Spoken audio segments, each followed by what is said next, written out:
You can't lie to yourself. You know what I mean? Like, what do you think you're doing when you're lying to yourself? I mean, your oversoul, this field of consciousness, dude, it knows everything. You can't lie.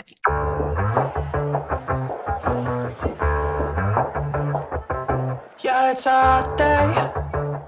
I'm hanging in the sunshine. Hey, what's up? It's Case with Everyday Masters.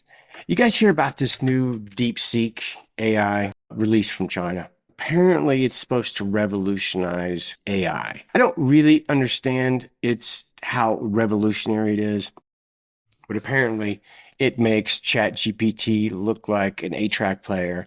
And apparently it costs like 1/100th of how much ChatGPT costs. But anyway, I opened up an account and I was like, give me 30 ideas for YouTube videos that deal with spirituality and spiritual awakening. Obviously it takes like a 100th of a second. And like number one is like, what is spiritual awakening? A beginner's guide. I'm like, dude, boring. I would never do a beginner's guide to spiritual awakening. Number two, 10 signs you're going through a spiritual awakening. I kind of stay away from the beginner stuff. I kind of think that the stuff that I talk about is more of like a college level of spiritual awakening, even though what I say is super simple. It should be like, I mean, it feels simple. This spiritual awakening thing, this is a lot easier than people make it out to be. So I don't know. I'll never do like the 10 signs you're going through a spiritual awakening. Number four, how do you know if you're spiritually awake? Like, dude, I don't know. If you can't figure that out, dude, then number five, the science behind spiritual awakening. That's interesting. If you go back to my original videos, dude, I'm always talking about the science that is validating this expansion in our consciousness that we're going through. Number six, spiritually awakening versus spiritual bypassing. What's the difference? And it's so funny because I have definitely made videos where I was like, people would leave a comment and I would be basically saying like, hey man, you got to stop looking back. You got to stop looking back and healing these childhood things that happened to you because there's no end. Eventually you have to just stand in the present moment and be present and realize you just have to let go of that, dude. You have to be in the present and you have to start creating a new life because as long as you're throwing an anchor back to that shit, you're not gonna you can't move forward. So I was like, okay, man. For example, number six, can you write a script for a 5-minute video? Like, you tell me what's the difference between bypassing and not bypassing. And it's like, absolutely. It's like script, spiritual awakening versus spiritual bypassing. What's the difference? Opening scene, calm music, visuals of nature or serene setting. You appear on screen with your warm smile. Hey everyone, welcome back to the channel. Today we're diving into the topic that's super important, but often misunderstood. Spiritual awakening versus spiritual bypassing. If you've ever wondered why your spiritual journey feels stuck or why you're not experiencing the growth you expected, this video is for you. Let's break it down. And then I'm supposed to put like some text on the screen. What is spiritual awakening? Me. First, let's talk about spiritual awakening. As we've discussed in previous videos, a spiritual awakening is a profound shift in consciousness. It's about waking up to a deeper truth, connecting, making sure my mic's on. I didn't even check my mic. Okay, I think it's on. Connecting with your higher self and seeing beyond the illusion of the ego. It's a beautiful, transformative process, but it's not always easy. It often involves facing your shadows, healing old wounds, and doing the inner work to grow. Scene shift. Text on the screen. What is spiritual bypass? Me. Now, let's talk about spiritual bypassing. This is when we use spirituality as a way to avoid dealing with our problems or uncomfortable emotions. For example, instead of facing our anger or sadness, we might say things like, everything happens for a reason, or I just need to stay positive. While these statements can be true, and they are true, absolutely, dude, it's always good to remind yourself that everything is happening for a reason, and you do need to stay positive. They can also become a way to dodge the real work of healing and growth. I love my emotions because I know they're teaching me. When I get super angry, dude, I should really be present of what's happening. That is the perfect mirror at the time for something in my belief systems that is limiting me to be the optimal self.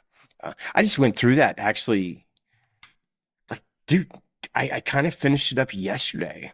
I've been looking for uh, a FJ Cruiser for my daughter because the car that she has is just a piece of shit. I'm sick of getting it fixed. So I'm like, okay, dude, she wants an FJ Cruiser, so I'm gonna get FJ Cruiser.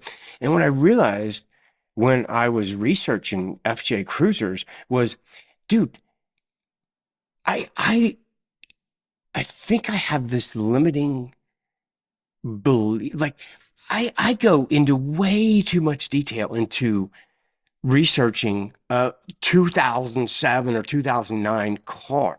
I don't know, just really like was this perfect illustration that I still have like this um lack of abundance belief. Like because if you truly felt abundant, then what do you care if the clutch goes out when you buy a car? You just fix it, dude. You just get the fix. Because if I'm focused on, oh my God, when did you do the clutch? When did you do the timing belt? When did you do this? When did you do the water pump? Then it's like, that's kind of saying I don't have the money to, I don't want to buy the car plus fix it up. I don't know. Maybe I'm wrong, but it certainly felt like there's this hidden lack of abundance belief system that I still have. Anyway, back to this. Okay, scene visuals of someone meditating, journaling, or walking in nature. You. Here's the key difference. Spiritual awakening is about facing reality head on, even when it's messy or painful. Spiritual bypassing, on the other hand, is about using spirituality as a shield to avoid reality. And while it might feel comforting in the moment, it can actually keep us stuck in the long run. I guess I see that. I mean, like if you're in an absolutely miserable, unhealthy, low frequency relationship, and you're like, my oversoul wants me to learn this lesson. Yeah, well, maybe, but maybe you should just get the hell out of that relationship. Maybe you should just realize, hey, man, this is crazy unhealthy for me, and I will never thrive in this toxic relationship. I don't know. I've had toxic relationships in the past. I've been super blessed to be with my partner for 28 years. So I don't really talk about relationships much. Maybe I should because I've had numerous one night stands when I was young. I've had several, well, not several, I've had like three 2 year relationships. And I've had a 27 or 28-year relationship. So, dude, that's a pretty wide spectrum of experience on my part. So, okay, let's go back to this. Text on screen, examples of spiritual bypassing. Let me give you a few examples of what spiritual bypassing might look like. Avoiding conflict by saying, it's all love. While love is important, healthy relationships also require honest communication and boundaries. If you're not having honest communication, where do you think that's going? Like, really, what's going to be the end result of not having honest relationship conversations? I mean, it's probably not going to end well. Ignoring your emotions with mantras like "I am peace." Affirmations are powerful, but they shouldn't be used to suppress or deny your feelings. That is true, dude. Your feelings, these deep emotions you have, they're there for a reason. It's really your higher self, your oversoul saying, "Hey, bro, something's wrong here. You need to fix this because it's only going to get worse." I kind of think that I'm in tune pretty well with my emotions. Yeah, I'm definitely, I guess I'm not a bypasser. Maybe I'm going through a spiritual awakening. Using spirituality to justify staying in unhealthy situations. Oh, I just brought that up. Yeah, for example, staying in a toxic relationship because it's a lesson from the universe. Yeah, well, learn the lesson and move on, basically. Do any of these sound familiar? If so, don't worry. We've all been there at some point. The important thing is to recognize it and make a change. True, true, true, DeepSeek. So, how do we move from bypassing to true awakening? It starts with self-awareness. Ask yourself, am I using spirituality to avoid something? Am I being honest with myself about my emotions and experiences? Remember, spirituality isn't about escaping reality. It's about embracing it fully, even the messy parts. Good call, DeepSeek. The goal of spiritual awakening is to embrace this life. Because as soon as you transition, dude, you're home. You're back in spirit. You're it's about fully being a human. It's not about like transcending being a human. It's about fully embracing being a human. Scene shift, text on the screen. How to avoid spiritual bypassing. Me. Here are a few tips to help you stay on the path of true spiritual growth. 1, acknowledge your emotions. Instead of pushing them away, allow yourself to feel them fully. 2, do the inner work. Whether it's therapy, shadow work, or journaling, commit to healing your wounds. That is true, but you have to put a limit on it.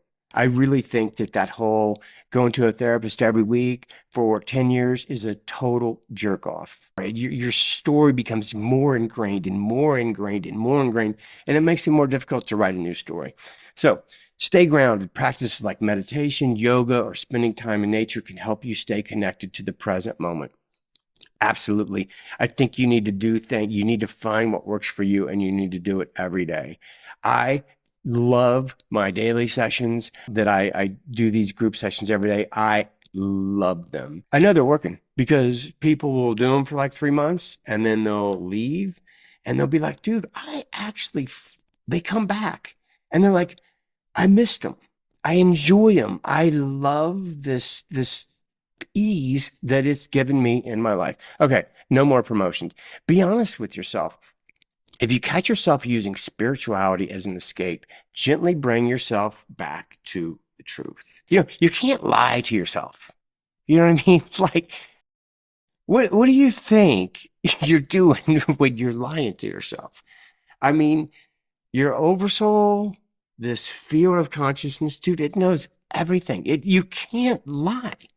You can't lie. And when you're lying to somebody else, do you think that they are buying your shit? Somewhere on some level, they know you're lying. They do.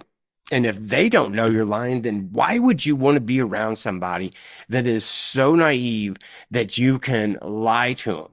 Like, I don't know. Maybe that's what you're into. Scene shift. You speak directly to the camera. Remember, spiritual growth isn't about being perfect or always feeling good. It's about showing up for yourself, even when it's hard. And if you've been bypassing, that's okay. It's all a part of the journey. The important thing is to recognize it and take steps to move forward.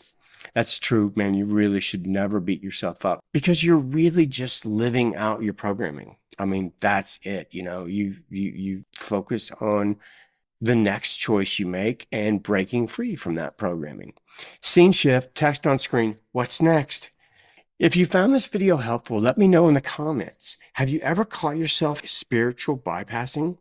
What do you do about it? I'd love to hear your thoughts and experiences. And if you're new here, don't forget to subscribe for more content on spirituality and personal growth. Closing scene, calm music, visuals of nature, or serene setting. Me. Thanks for watching. And remember, true spirituality is about embracing all of life, not just the parts that feel good. Until next time, take care, stay curious, and bye for now. End screen. subscribe button, links to related videos, and call to action like what's next, how to deal with the dark night of the soul. The dark night of the soul. I should probably make that. I think I will. I think I'll make a dark night of the soul video. Okay, man. I thought that was kind of fun. I might do more of those. But thank you, DeepSeek, and I hope you guys have an amazing day. And I will meet some of you in the field later today for a session. Peace. Surfing on a wave of good feelings. Well, it's just another Friday in paradise. So bring your A game, cause you know this party won't stop. We could never run out of time sipping strawberry.